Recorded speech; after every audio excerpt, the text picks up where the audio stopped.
Yoga, good, bad, ugly, straight from hell. In fact, all other religions, when they offer prayers, are the things they do and the prayers they offer just being rerouted to demons? I don't know, man. And my mother-in-law just recently passed, and God really showed up, and I want to share that with you. All that and more today on The Chris Stefanick Show. All right, so before we dive into the big beefy topic of today, and we have an amazing testimony to share with you about yoga, I want to talk about what happened with my mother-in-law, and I want to thank you guys. Those who follow me on social media, you know the stuff I've been going through in the past month. My mother-in-law passed, and I know there's a lot of jokes about mother-in-laws. My favorite is that Peter never forgave Jesus for healing his mother-in-law, but I... Sorry. I really loved my mother-in-law. She's an incredible woman of God. We were really close to her. And I got to share, man, just how the Lord showed up in those moments of pain, because sometimes people experience death and suffering, and it's a challenge to their faith. And this just bolstered my faith so much. I had some trepidation walking in to what I knew would be my goodbye with my mother-in-law. And there's natural anxiety because humans are not made for death. Death is repulsive to us, and it's uncomfortable for us, and it's heavy, it's intense. You're going to say goodbye. And also, she's one of the most intense women I've ever met. So I just thought, is there going to be some kind of resentment or issue that just comes out at the end? And I felt the Lord just quiet my heart, and he said, Chris, just watch what I do. Just watch what I do. I couldn't believe the faith I saw in my mother-in-law as she approached her death. She had nothing but gratitude to express for everybody. She talked to her ex-husband, and she had a hard road in that marriage and after it because of divorce. And I thought maybe she'd bring up some issue. All she had to say was thank you, and thanks for being a good man. And he's an agnostic, by the way, and he was brought to tears by just, that's all you got. We had mass with her at her bedside. And she said, I wrote this down, she said, how wonderful dying is, because you know that soon all the gloom, all the sadness will be gone, and we'll be happy, and our happiness will be complete. Watch what I do. What does Jesus do? What does he do at a time like that? He turns a frail, old, dying woman into a victor over hell. That's what he does. He turns Christians into victors over death. He turns sinners into saints, slaves into free men. Guys, no inspirational speaker, for all the skill of rhetoric that I could muster, can do that. Frankly, no other faith can do that, because no other faith shows me a God who goes right into the depths of death with me. Not even the proper yoga stretch can offer this to someone. This vague idea of the universe looking out for me can't do that for us at the moment of death. This guy can. Thank you, Lord. Watch what I do. Speaking of finding Jesus and what he can do in someone's life, Alex Frank. I've been looking forward to this interview since we scheduled it, a month and a half ago. Thanks for being with me, man. Thanks for having me on the show. It's an honor. And Alex is a student at the Augustine Institute, right? Going for your master's degree in theology, and has an incredible conversion experience. And I said it in the teaser at the beginning when we talking about yoga.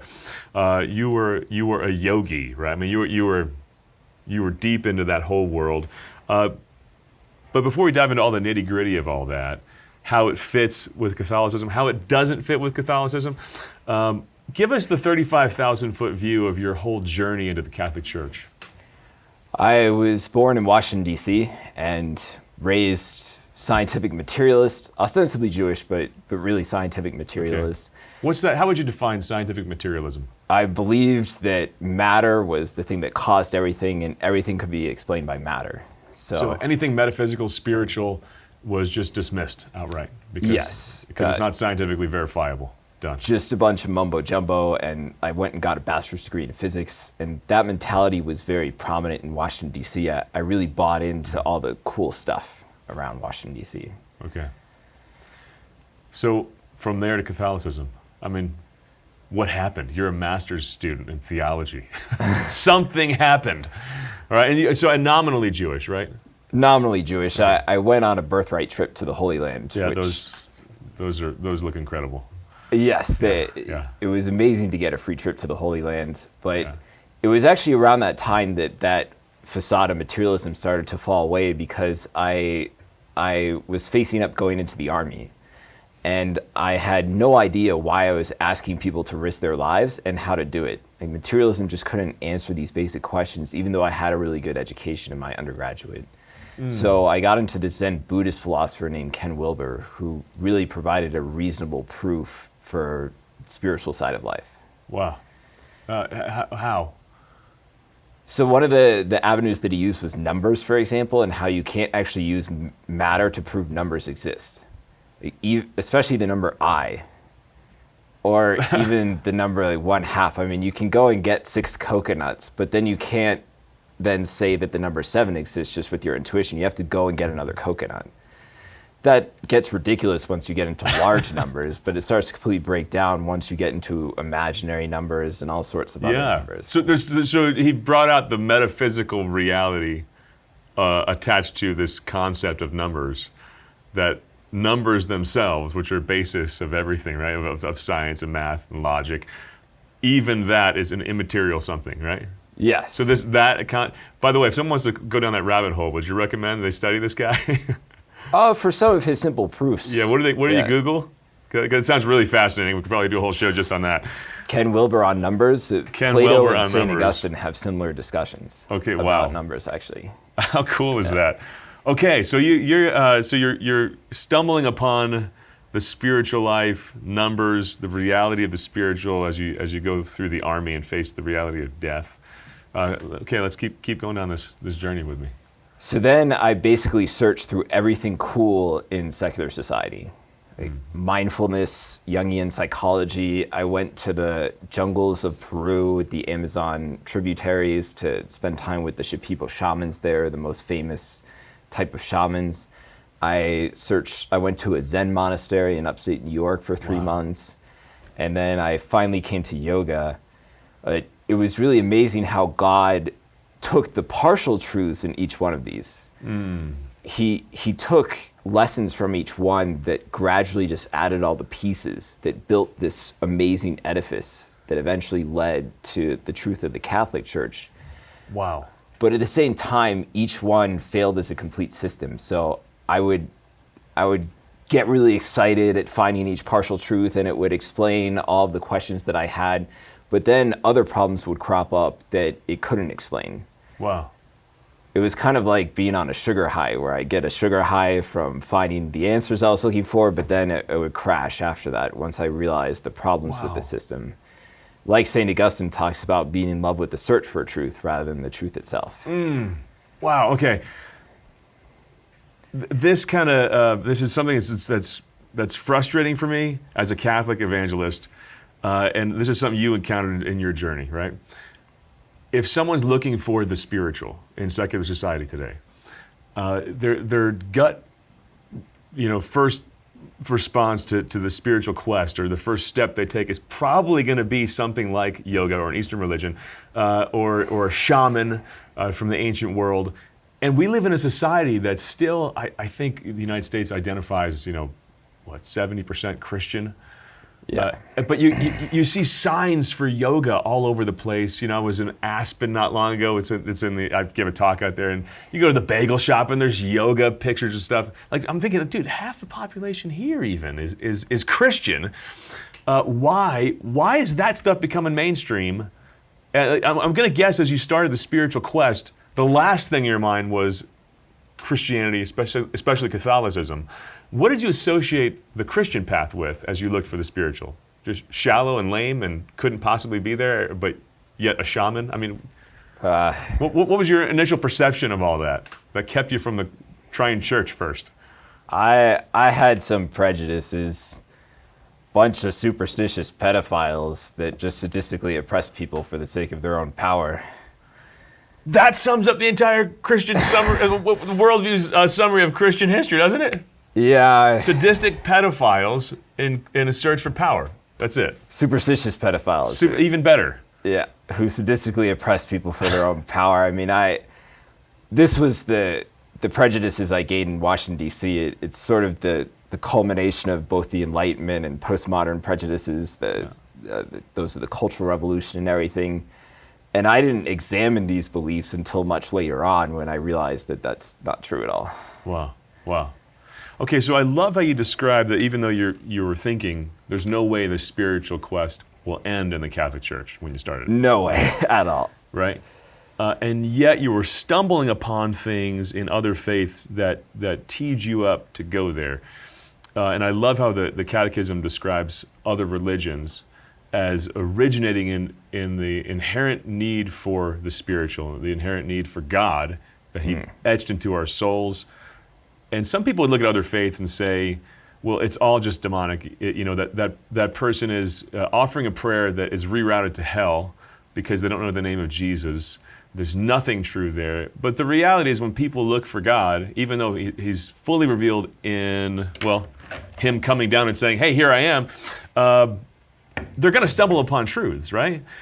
So I want to pick this apart a little more. You were saying that these other faiths led you toward Christianity, and Lumen Gentium talks about how these faiths can be a preparation for the gospel. What in shamanism, in yoga, in all these things, in these Eastern mysticism, what aspects of it was building the Christian faith you have today? This was a very difficult topic for me as I was converting, because I again had this prejudice that Christianity just thought itself as the only truth and there was nothing in other ones. But I really found Romans 2 very heartening. And then what's in Romans 2?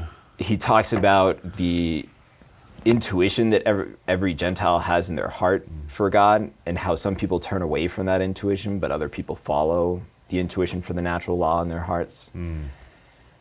And that was really heartening. I was impressed by what St. Augustine said in City of God about how the good pagans are friends with angels. Wow. Not complete yet, but still very good. Yeah. In a lot of respects.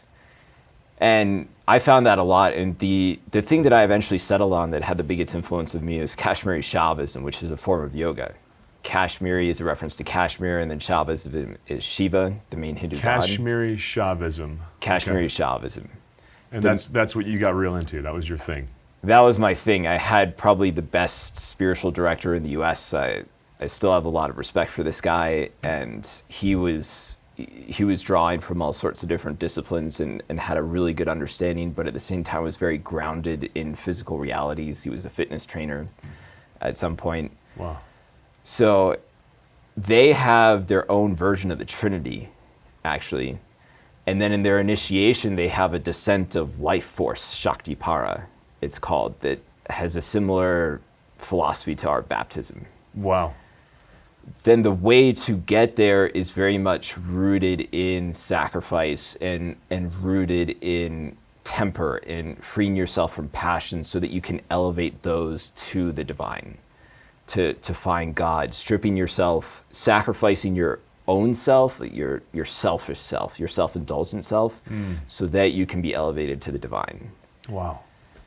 Zen, for example, is all about having that still witnessing awareness, stripping yourselves of all the worldly pride that our ego loves to cling up to, so that you can see things more clearly through the intuition of the heart. Wow.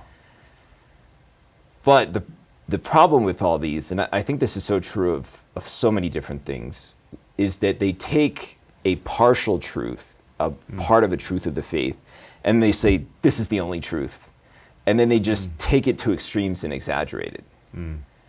Even Marxism does that. Like, yes, it's evil to have divisions in wealth, but then they say this is the only thing that's evil, and they do all this even more evil stuff in order to try and solve that. And with yoga and Zen, they're so ruthless about trying to force those things that they end up going into some weird dark rabbit holes with it. Okay. What was your aha moment that tripped you over into Christianity, instead of someone experiencing that in the yoga world and then seeing, oh, that's like Christian baptism, I already have it, right? You saw Christian baptism in the theology and thought, oh, this was leading me here. What made this click for you? To where you thought, that's better. It was actually Christ's sacrifice on the cross that did it. So yoga was great and had these compelling figures and a very good spiritual path. But I started to recognize some problems with the path. And one of the first things I recognized is that there's actually a lot of beliefs behind the practices that I needed to understand for the practices to even be effective. So then I started to ask these things more. I started to pursue that more. And it was actually my yoga teacher that mentioned Christ as just an example of someone really pursuing true purpose, who is willing to sacrifice himself, to lay down his life for the sake of truth and love. He had this great high truth. Even if I didn't believe he was God at this time, I believed that he was just a capable man who had a lot of yogic realization and things like this. Wow.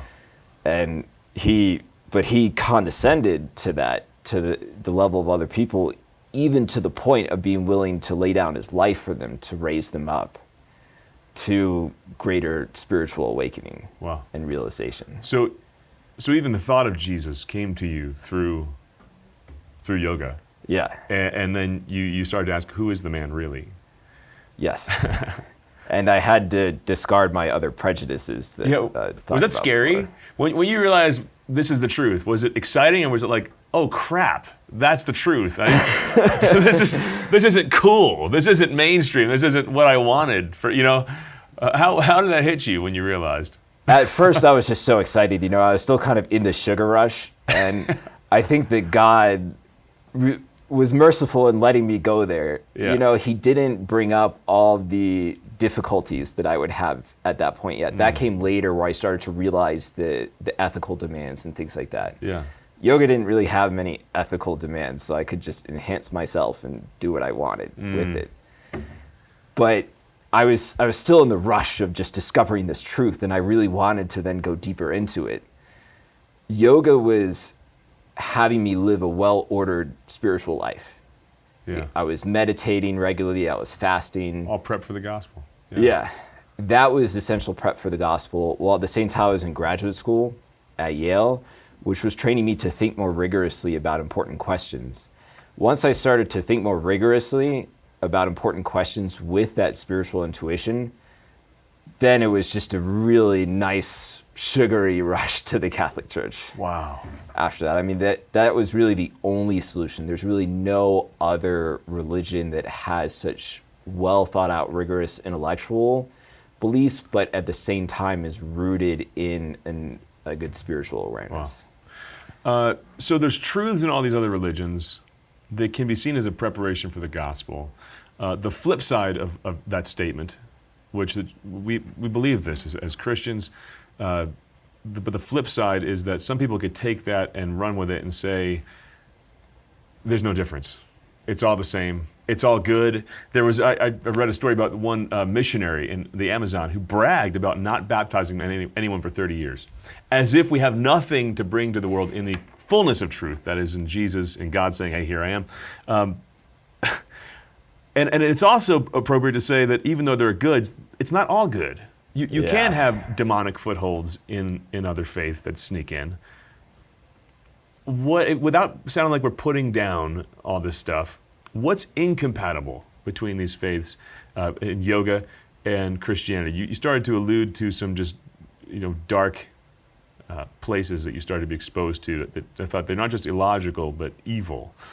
Let's dive into that a little bit. So I sensed in my heart that I had a lot of darkness inside of me. As I was starting to gain more yogic awareness and go more inside of myself and practice. Maybe it was some of my Jewish upbringing and intuition that gave me an aversion to that and a sense that I needed to contain it somehow.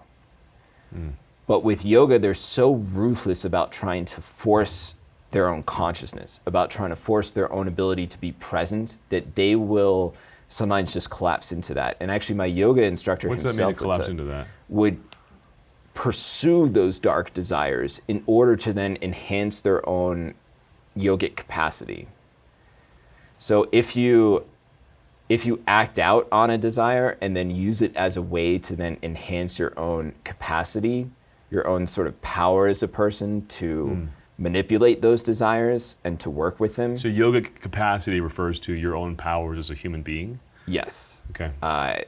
one of those powers, you see this in the story of the founders of Hatha Yoga, the most common in the West nowadays. The occult powers are called siddhis in yoga. Okay. And they use them to infiltrate a king's palace, seduce the king's wife, and a bunch of other things. So one of the powers, for example, is the ability to seduce women. It's one of the yogic powers? Yes. Okay. And his name is Matsyandra, and they're still doing a pose named after him. Wow. This is how he founded yoga. And then he killed his son with Gorakshanath, his disciple. Wow.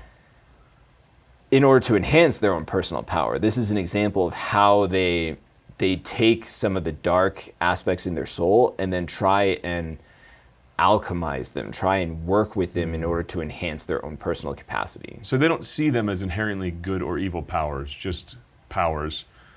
It's much more relativist. Like they start off with a sense of ethics. They're called nihayas or niyamas. Okay.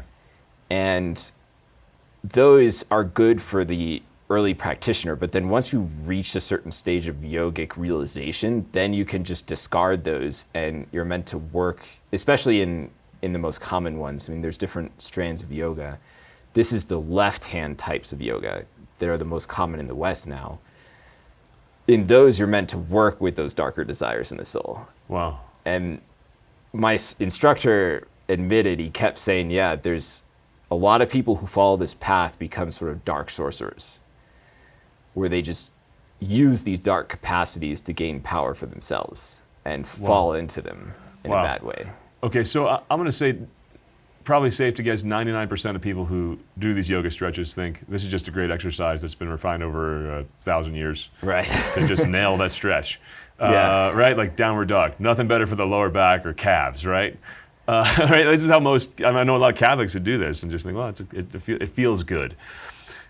When you converted, did you stop doing all these things? Because I think you probably had a clearer vision of these stretches mean something, right? Did you stop, and what do the stretches mean?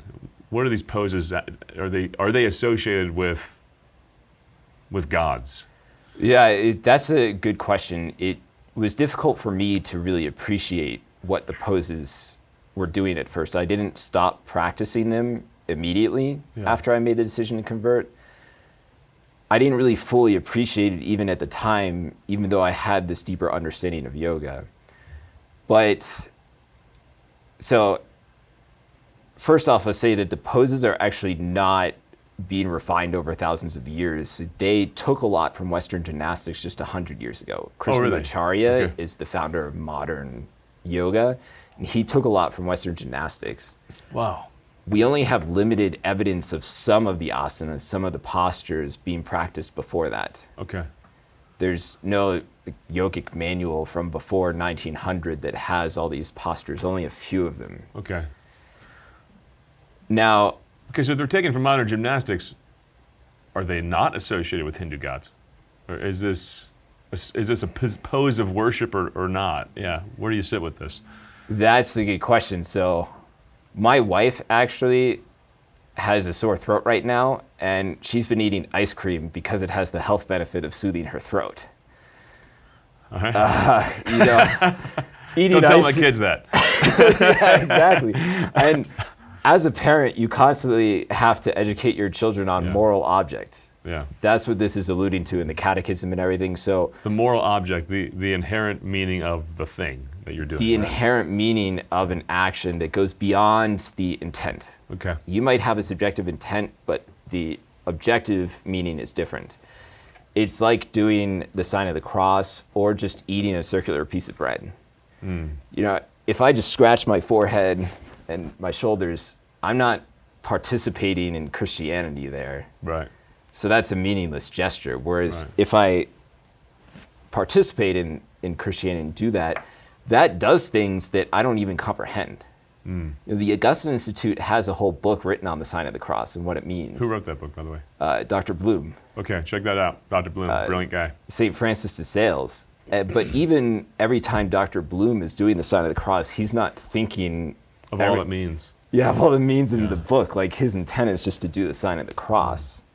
So the meaning is much more. And the power called upon when you do it, just with a general attention. Something happens, yeah. The Mass has the power to unify matter and spirit. It's the sacrament of unity. Okay. But even the greatest Catholics, every time they go to Mass, they're not always thinking about that or intending to do that. I'm thinking keep my kids quiet. But I know there's a grace that's happening, even though I can't comprehend it, right? Or just, I'm looking forward to the potluck after after Mass. Donut Sunday. Yeah. But it's still doing something much more. Yeah. Because you're participating in a Christian practice. Now, to understand what yoga actually is, you just start with the name. Like, the term yoga means to yoke or to bind in Sanskrit. So it connotes the spiritual unity rooted in servitude, in slavery. Now, and then the poses also give us clues. Warrior pose in yoga is named after a Hindu god who was created by Shiva to murder his in-laws. Wow. So you were talking about your mother-in-law earlier on and Jesus healing St. Peter's mother-in-law. Yeah. Well, the main Hindu god Shiva did something very different, which was he was angry at his father-in-law because his father-in-law slighted Shiva's wife, and then Shiva's wife committed suicide. So he created Virabhadra, this warrior god, to go kill his father-in-law. See, you're ruining the party now for the 99% of Catholics who like the stretches. I know. Because if there's a meaningless to, well, I got an itch, I got an itch, I got an itch, I got an itch, I would think most Catholics are falling into that category where it's like, this just is great on the shoulders, right? Yeah. In that case, I don't think they're calling upon anything. I don't think anything happens. That's just me. Do you feel the same way? Do you think the same? But once you know that story, I don't want to get in warrior pose, man. Right? I don't know. You're actually imitating the sequence of the murder. So in the first pose, he sprouts out of the ground near his opponent. Then he gets his opponent in his sight, and then he lunges at his opponent to decapitate him. Wow.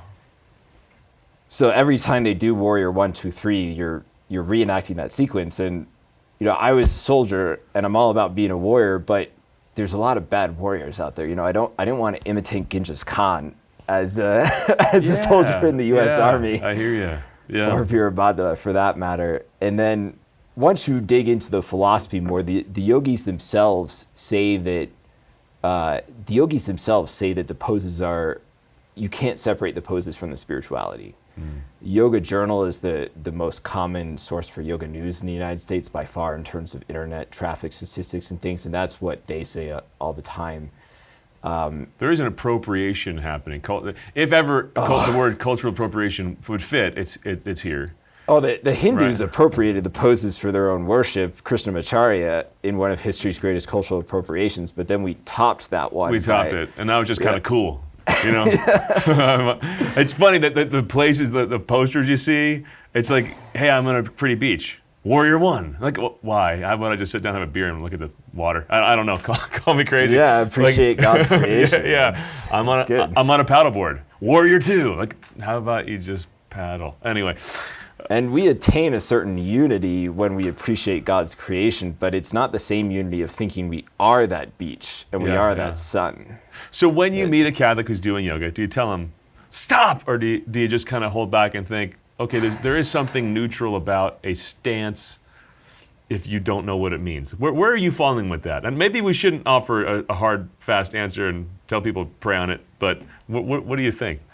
So it's really simple, I think. As long as you intend to participate in something that's just exercise, then it's fine, but you can't then participate in yoga and do that.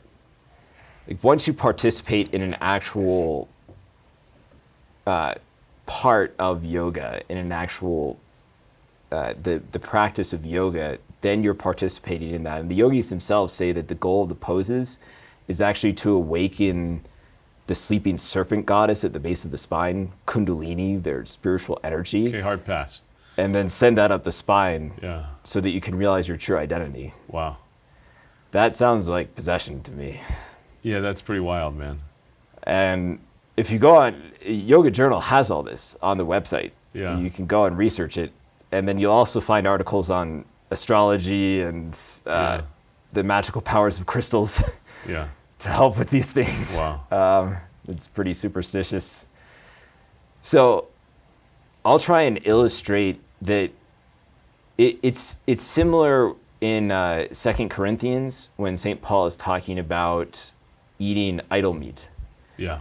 You know, the Christians were living in pagan society. Yeah. And the pagan idol feasts were very prominent. And if you were poor, it was actually one of the only ways to get meat back then. Nowadays, there's tons of different ways of getting So exercise. it's sacrificed to a pagan god, and here's cheap meat. Yeah. Yeah. And Christians had to grapple with, can I eat it? And he said, don't participate in the feasts, in the actual rituals, even if your intent is just to eat meat. You know, it's good to feed your family and eat meat, especially back then. People broke down their bodies and they needed that nourishment from meat. That was a good intent, but you're still participating in a pagan thing. But then he says in the same chapter, don't be scrupulous about eating meat that might have been sacrificed to pagans. If you go over to a pagan's house and they offer you meat even, don't be scrupulous about it. Right. So if you do So he's saying the meat, if you're unawares, this meat you're eating doesn't have pagan powers within it. Yeah. If you're eating it in good conscience, you become fully aware. Stay away from the meat. That's a good principle. Okay, give me a quick alternative here. And dang, I wish we had 4 hours today. I want you to offer two things for people without, we don't have 10 minutes to go into each one, but send people down these paths. One, your desire for the contemplative, for the otherworldly. People go to Mass and they think, oh, here's screaming babies, here's a not very inspiring homily. Where do you get the answer for that soul's desire in Catholicism? What saint would you recommend or spiritual reading that people dive into to find that mysticism within the Catholic Church? Because it's here, but people don't realize that, which is why they turn to other stuff. Oh, and it's so rich. I mean, we have such a blessing of the mystical tradition. Yeah.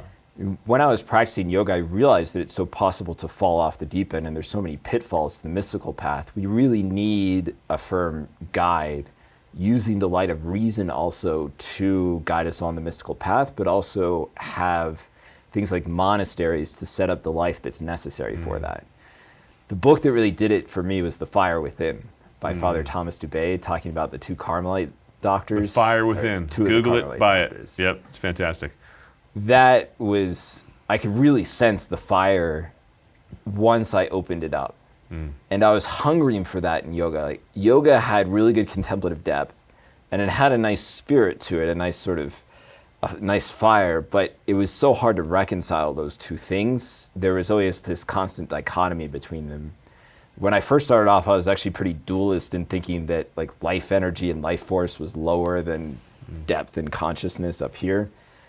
But once I picked up The Fire Within, it was just, all right, this is really the love of the truth, the love of a truth rooted in contemplative depth that is also on fire. Boy, that's awesome. Okay, and then second thing, is there a Catholic answer to this when it comes to people who just love this type of exercise?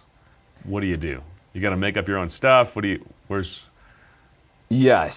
Where do you find it? People shouldn't be scrupulous about doing exercises that are similar to yoga, as long as they're not participating in yoga.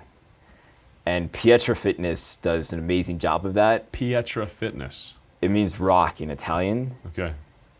That uses fitness to develop a really good Christian attitude towards the body, to heal it, to bring it more strength and alignment, more flexibility, while at the same time elevating it towards the soul, and then elevating that ultimately to God. What's the website? PietraFitness.com. Okay. You sure about that? PietraFitness.com? If not, just Google Pietra Fitness. You're going to find it. Google Pietra Fitness. Yeah, that's cool. Okay. I'm interested to see how that spreads. So it's just different poses that come from Christian meaning. Yes. That's cool. Brother, this has been a fascinating conversation.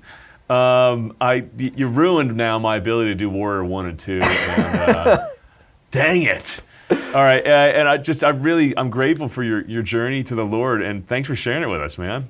Thank you for having me on. God bless you. Yeah. God Hey, bless. thanks for being with us, guys. Love you. See you next time. Man, wasn't that great? Listen, if you don't want to be happy, be sure not to subscribe. But if you want a more joyful life, the kind of life that God created you for, the kind of life Jesus promised when he said, I came to give you life to the full, then make sure you hit subscribe and share this channel with everybody you know.